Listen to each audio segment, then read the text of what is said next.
Hello ninth class third lesson का ये second question बेटा मैं आपको करवाने जा रहा हूँ। शारीरिक शिक्षा से आपका क्या अभिप्राय, इसके उद्देश्यों का वर्णन कीजिए।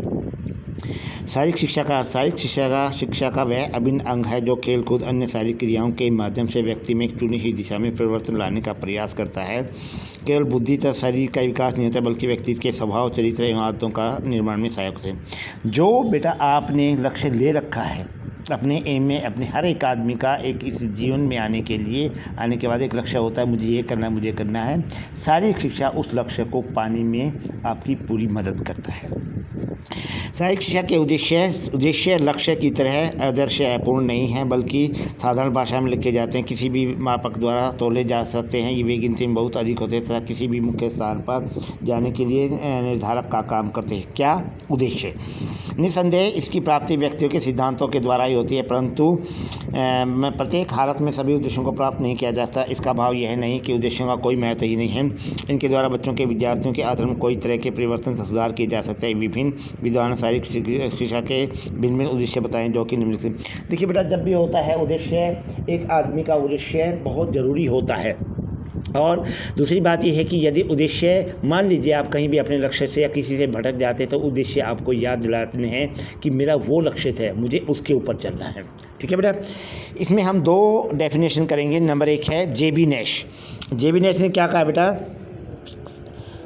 के अनुसार शारीरिक शिक्षा के उद्देश्य को निम्नलिखित है। नंबर एक, शारीरिक अंगों का विकास, नाड़ी मांसपेशियां संबंधी विकास, अर्थ समझने का योग्यता का विकास, भावनात्मक विकास। ये इसके 4 उद्देश्य हैं।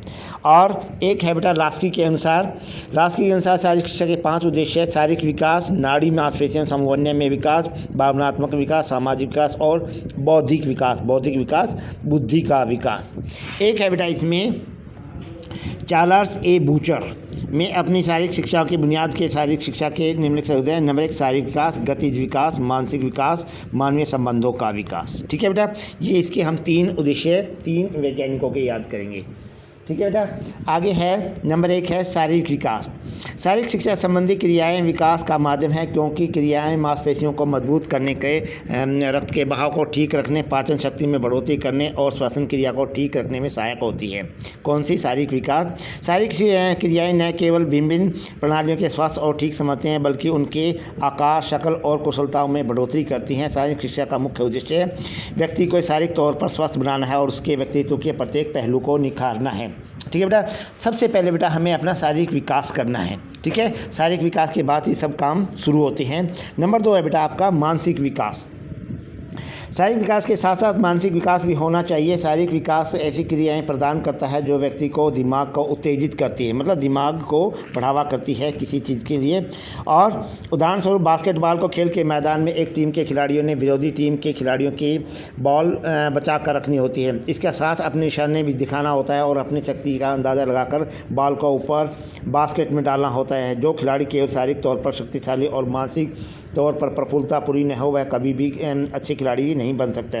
देखिए बेटा, किसी भी चीज़ कोई भी हम जब इसी के अकॉर्डिंग गेम खेलते हैं, लेकिन क्या होता है शारीरिक शक्ति ही ज़्यादा मतलब महत्व नहीं रखती, मानसिक विकास भी होता है। वो जैसे ही खिलाड़ी होते हैं, जैसे कमज़ोर पॉइंट होते हैं, उनकी जो नज़र होती है वो बॉल के ऊपर होती है, बास्केटबॉल के ऊपर होती है और वो फटाफट अपनी चुस्ती दिखा करके उसके अंदर बास्केटबॉल के अंदर बॉल डाल देता है, मतलब गोल कर देता है।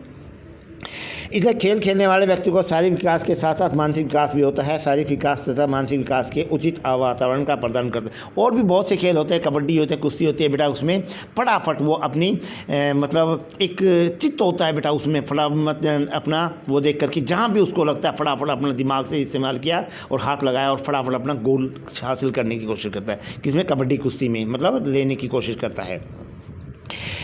थर्ड है बेटा आपका संवेगात्मक या भावनात्मक विकास। शारीरिक तौर पर स्वस्थ और मानसिक तौर पर चुस्त व्यक्ति को कई बार बहुत भावुक हो जाते हैं। ये जीवन में साधारण समस्याओं को हंसते हंसते सुलझा देने के स्थान पर उनको एक बड़ी समस्या बनाकर उनसे उलझा देते हैं। वे अपनी खुशी, दुख और पसंद और ईर्ष्या को जरूर से अधिक महत्व देते हैं। ऐसा करने से उसका सामान और शक्ति व्यर्थ चले जाते हैं, अच्छे परिणाम प्राप्त करने में वंचित रह जाते हैं। खेल शारीरिक भावनाओं को नियंत्रण करने की कला को सिखाती है। शारीरिक शिक्षा कई प्रकार के ऐसे अवसर प्रदान करता है जिसमें शरीर की भावनात्मक संवेगात्मक विकास होता है। खेल में बार बार जीतना हारना दोनों हालत में भावनात्मक बहुत पहलू प्रभावित होते हैं। इसमें खिलाड़ियों में भावनात्मक स्थिरता उत्पन्न होती है, इसलिए इन पर जीत हार का बहुत ज़्यादा प्रभाव नहीं हो पड़ता। शारीरिक शिक्षा खिलाड़ियों में अपनी भावनाओं पर काबू रखना चाहिए। देखिए बेटा, ये जो संवेगात्मक है ये एक खिलाड़ी के ऊपर ही नहीं बल्कि एक आम व्यक्ति के जीवन में भी होती है। हार जीत और ये लगा रहता है बेटा, किसी को दुख आ गया, किसी सुख हो गया, लेकिन दुख और सुख में वो व्यक्ति आगे बढ़ते हैं जो अपनी संवेगात्मक भावनाओं पर काबू पाते हैं और आगे कल आने वाले को देखते हैं। ऐसे ही खिलाड़ी करते हैं बेटा, वो अपने हार जीत को ज़्यादा महत्व नहीं रखते और भी बहुत से ऐसे। तो इसलिए हर एक खिलाड़ी भी, स्टूडेंट भी, एक आम नागरिक भी अगर ये सोचता है अपनी भावनाओं पर काबू पाते हैं और दुख सुख सबका साथ चलता रहता है धूप छाया की तरह से, लेकिन वही आगे उनको आगे बढ़ना चाहिए और कल के पीछे को देखते हुए आगे बढ़ना चाहिए। उसके बाद है बेटा आपका नंबर 4 है सामाजिक विकास। मनुष्य एक सामाजिक प्राणी है, उसे समाज में भिन्न भिन्न रहना पड़ता है। शारीरिक शिक्षा भिन्न भिन्न प्रकार के लोगों को एक स्थान से पर इकट्ठा करती है और उनमें एकता एकाग्रता और खेल में धर्म जाति श्रेणी वर्ग या क्षेत्र आदि के आधार पर किसी न किसी कोई तरह का कोई न कोई भेदभाव किया जाता है। इस तरह शारीरिक शिक्षा कई ऐसे अवसर प्रदान करती है जिसमें सामाजिक एकता को बढ़ावा मिलता है और सामाजिक व नैतिक विकास में वृद्धि होती है। जैसे एक दूसरे को मिलकर रहना, एक दूसरे के सम्मान रहना, एक दूसरे का आज्ञा का पालन करना, बड़ों का आदर समझना, नियमों का पालन करना आदि। सामाजिक विकास में बेटा ये नियम होते हैं। कौन कौन से होते हैं? एक दूसरे के साथ मिलकर रहना। हम जो कोच की बात मानते हैं, अब आज हम कोच की बात मानते तभी कल को कोच बनेंगे, तभी हम अपनी बात मनवा पाएंगे।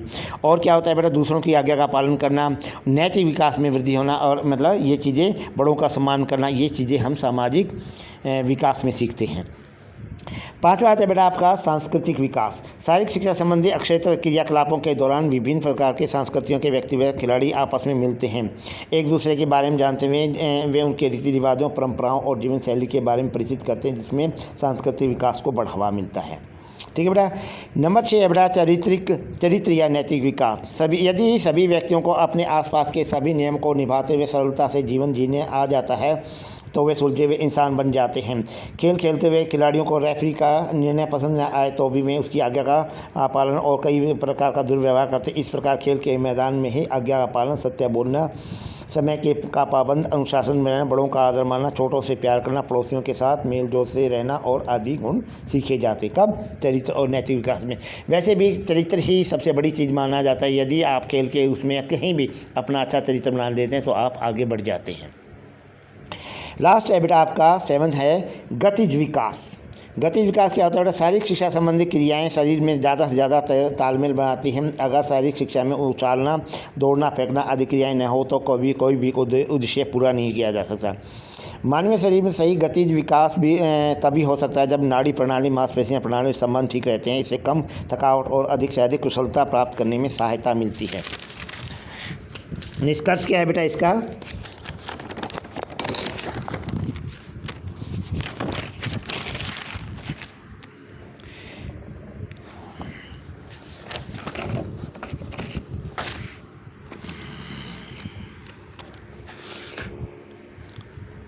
दिए गए विवरण से स्पष्ट होता है कि शारीरिक शिक्षा के उद्देश्य को बहुत विशाल है। शारीरिक शिक्षा एक सामान्य शिक्षा के रूप में शारीरिक शिक्षा के उद्देश्य को पूरा करते हैं। यह व्यक्तिगत छात्र में आंतरिक कुशलताओं का विकास करते हैं और उसमें अनेक प्रकार के छुपे हुए गुणों को बाहर निकालती है। मतलब ये आपस में ये गुण आपकी शारीरिक शिक्षा में ये आपस में आप में डालती है। शारीरिक विकास, मानसिक विकास, संवेगात्मक भावनात्मक विकास, सामाजिक विकास, सांस्कृतिक विकास, चरित्र या नैतिक निर्माण और गतिज विकास, ये सब आपके शरीर में ये गुण उद्देश्य डालती है बेटा। आपका ये आपका क्वेश्चन पूरा हो गया बेटा। अपना क्वेश्चन क्या था? शारीरिक शिक्षा से आपका क्या अभिप्राय है, इसका उद्देश्य का वर्णन कीजिए। जब भी बेटा आपका स्कूल रीओपन होगा आप ये क्वेश्चन करके लाएंगे। Thank you.